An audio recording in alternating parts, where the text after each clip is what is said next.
I'm honored and humbled to be with you to share my story. Last December, with only 6 classes left to go, I thought I was going to have to drop out of school. I just didn't have the money to continue. I felt defeated, drained, I couldn't eat, I couldn't sleep. I have been working toward my bachelor's degree for the past 4 years, nonstop.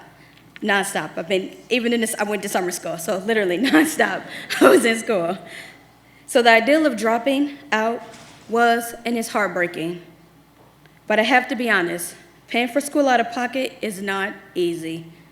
I work a full-time job, I live on my own, I'm it. If I can't figure it out, it won't get done. At the beginning of the year, I attended the swearing-in ceremony of Chris Renane, our new county exec. Coincidentally, in this room. It was a gratifying moment because I helped work on this campaign. We were celebrating the fruit of our labor. Yet my tuition troubles overshadowed the occasion.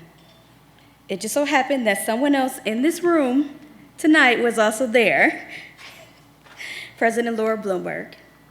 A friend with me that night knew my issue and encouraged me to approach her. It was a last-ditch effort to save my college career, so I mustered up the confidence to walk over and talk to her. I explained my situation, how I was close to dropping out without any recourse. President Bloomberg told me to email her. I reached out the next day, a Sunday, and she responded within 30 minutes. On Monday, yes, 30 minutes. On a Sunday, okay. On Monday, I have one in-person class. I was coming out of class, and Dr. Nick Petty, the executive director of CSU's Graduation Success Program, and Dr. Michelle Banks was outside of my classroom waiting for me. By Tuesday, I had been awarded a scholarship funded by a donor, and the money had been deposited into my account.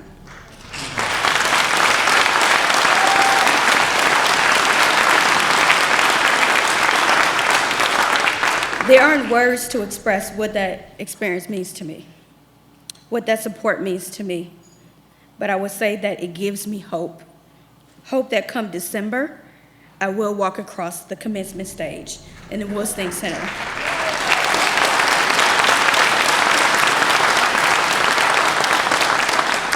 Hope that one day I'll be everything that I know I can be.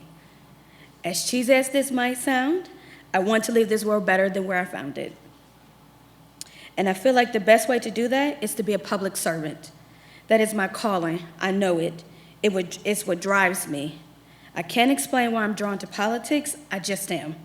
My mother tells me that as a child, I used to say I was going to be the first female president.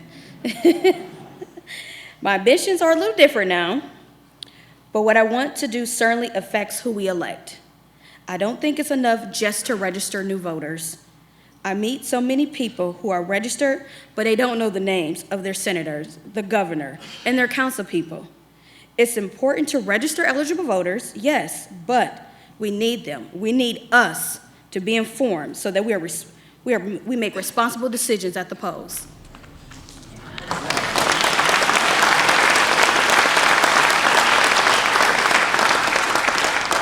I want to be on the ground, educating communities on how local government works, how state government works, and how elected officials should be working for us.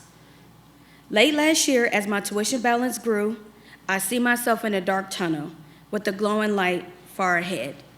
Typically, seeing a light at the end of the tunnel meant that your dark days would soon be over. But in my mind, that light was the ominous headlight of a train barreling towards me, threatening to destroy every dream I ever had. But I don't feel that way anymore, and it's because of people like President Bloomberg, like Dr. Nick Petty, like Dr. Michelle Banks, like donors, like you. So thank you on behalf of all the countless students out there on campus like me. I hope you see what your generosity does and how profoundly it affects our lives. I'm not completely out of the woodworks yet. My tuition balance hasn't been completely wiped out. That's okay. I'm not giving up. I'm too close. If there's one thing that receiving this scholarship taught me, and believe me, it's taught me a lot, is that I can't ever let adversity stop me from pursuing my dreams. So that's what I'm going to do. In December, look for me on the commencement stage. I can picture it now. They'll call my name, JaNae Hambrick, and I'll walk across the stage in the Woolsting Center, looking out in the crowd, thinking of all the sacrifices it took to get there, thinking of all the worry, the doubt, the fear that I had to overcome, but also thinking of all the support, thinking of this community, thinking of donors, thinking of people like you. And for that, I say thank you.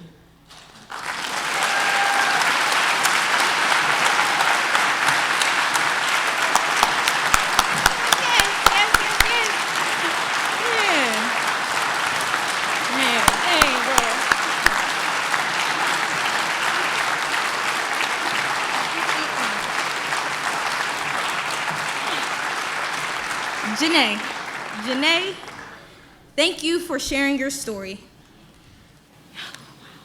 As someone who's at the beginning of her college journey, your strength encourages me. All of us here tonight with you wish you nothing but the best. Here's a token of our appreciation.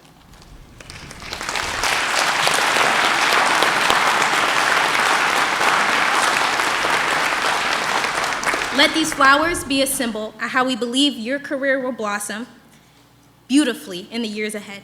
Can we give her another round of applause?